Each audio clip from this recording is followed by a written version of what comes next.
Hello friends, எங்கள் channel பக்கம் thighs. இப்போ என்ன பார்க்க போகிறேன்னா, வெண்பொங்கல் எப்படி செய்யலாம் வாங்க வீடியோக்குள்ளே போகலாம்.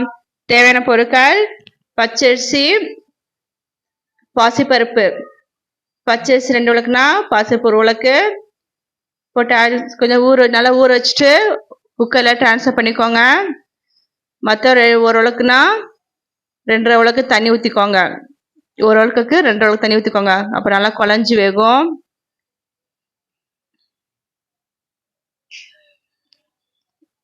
எல்லாத்தையும் போட்டுக்கோங்க, நல்லா ஊற வச்சிருங்க. பருப்பு 100 உலக்குனா அரிசி 100 உலக்குனா பருப்பு ஒரு 50 போதும். அது மாதிரி கணக்கு வச்சுக்கோங்க, ரொம்ப வேணாம். வாட்டர் ஆட் பண்ணிக்கோங்க. நான் சொன்ன அளவுக்கு வாட்டர் ஆட் பண்ணிக்கோங்க. 1 உலக்குனா 2.5 உலக்கு தண்ணி. இது கரெக்டாக பொங்கலுக்கு கரெக்டாக இருக்கும். நல்லா குழஞ்சி நல்லா இருக்கும், அதுக்காக சொல்கிறேன். இது மாதிரி இருக்கணும். எடுத்தா இப்படி இருக்கணும், தண்ணியில் கரெக்டாக இருக்கணும். நெய் ஆட் பண்ணிக்கோங்க. நெய் ஆட் பண்ணி நல்லா கிண்டி விடுங்க. இந்த சூட்டில் இதாகும், மெல்ட் ஆகும்,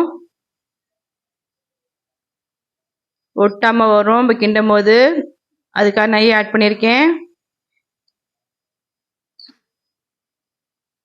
இதே மாதிரி நல்லா கிண்டி விட்டுக்கோங்க. கருவேப்பிலை ஆட் பண்ணிக்கோங்க, இன்னும் வாசம் வேறு லெவலில் இருக்கும். எனக்கு கருவேப்பிலை டேஸ்ட்டு பிடிக்கும், அதனால் நான் போட்டிருக்கேன். உங்களுக்கு வேணாம்னா விட்டுருங்க. ஒரு பாத்திரத்தில் திரும்பியும் எண்ணெயும் நெய் ஆட் பண்ணிக்கோங்க. சில பேர் ரொம்ப நெய் இப்போ என்ன விரும்ப மாட்டாங்க, அதெல்லாம் எண்ணெய் ஆட் பண்ணிக்கோங்க.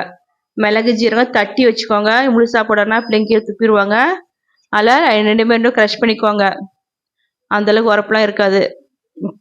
இஞ்சி,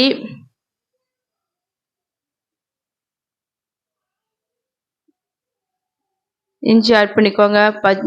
பச்சை மிளகாய் தேவைப்பட்டால் போட்டுக்கோங்க. நீங்கள் கருவேப்பிலை, முந்திரி,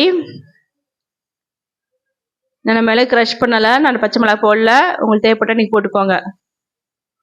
நல்லா எண்ணெயில் ஃப்ரை பண்ணுங்கள். போட்டு இந்த வேக வச்சுட்டோம் இல்லையா பொங்கல், அதில் ஆட் பண்ணி கிண்ட வேணாம், அப்படியே மூடி வைங்க. இந்த வாசம் இருக்கும், கொஞ்சம் மூடி வச்சுன்னா இந்த நம்ம ஆக்சுவலாக ஃப்ரை பண்ணியிருந்தோம் இல்லையா, அந்த வாசம் அப்படியே இந்த பொங்கல் ஃபுல்லாக ஸ்ப்ரெட் ஆகணும். இந்த வெயிட் பண்ணி கொஞ்சம் மூடி வச்சு, இப்போ பார்த்தீங்களா சுற்றி எப்படி பாயில் ஆகுதுன்னு, இந்த ஸ்டேஜ் இருக்கணும். இப்போ நம்ம நல்லா கிண்டி விடணும். பார்த்தீங்களா நல்லா வெந்து எப்படி இருக்குன்னு. இது ஹோட்டல் ஸ்டைலில் இருக்கும் இந்த பொங்கல், வேற லெவலில் இருக்கும். தண்ணி ஆக்சுவலாக இருக்கக்கூடாது. தண்ணி இருந்துச்சுன்னா ரொம்ப நசுன்னு இருக்கும், நான் சாப்பிட்றது நல்லாவே இருக்காது. அதனால தான் நம்ம என்ன நெய் ஆட் பண்ணுறோம். நெய் ஆட் பண்ணி இந்த கூட்டு வச்சு சாப்பிட்டிங்கன்னா வேற லெவலில் இருக்கும். இன்னும் பொங்கல் பிடிக்காத கூட அந்தளவுக்கு விரும்பி சாப்பிடுவாங்க. இதில் நீங்கள் பெருங்காயத்தில் ஆட் பண்ணாலும் ஆட் பண்ணிக்கலாம் நீங்கள் தாளிக்கும் போது. சுவையான வெண்பொங்கல் ரெடி. ஹோட்டல் ஸ்டைலில் சுவையான வெண்பொங்கல் ரெடி. பிடிச்சிருந்தா லைக் பண்ணுங்க, ஷேர் பண்ணுங்க, கமெண்ட் பண்ணுங்க, மறக்காம சப்ஸ்கிரைப் பண்ணுங்க. தேங்க்ஸ் ஃபார் வாட்சிங். இதுக்கு தேங்காய் சட்னியும் வேற லெவலில் இருக்கும், நீங்கள் ட்ரை பண்ணுங்க. இந்த வெண்பொங்கலுக்கு கூட்டு நான் போட்டிருக்கேன், நான் வீடியோவில் போட்டிருக்கேன், அதையும் நீங்கள் ட்ரை பண்ணுங்க.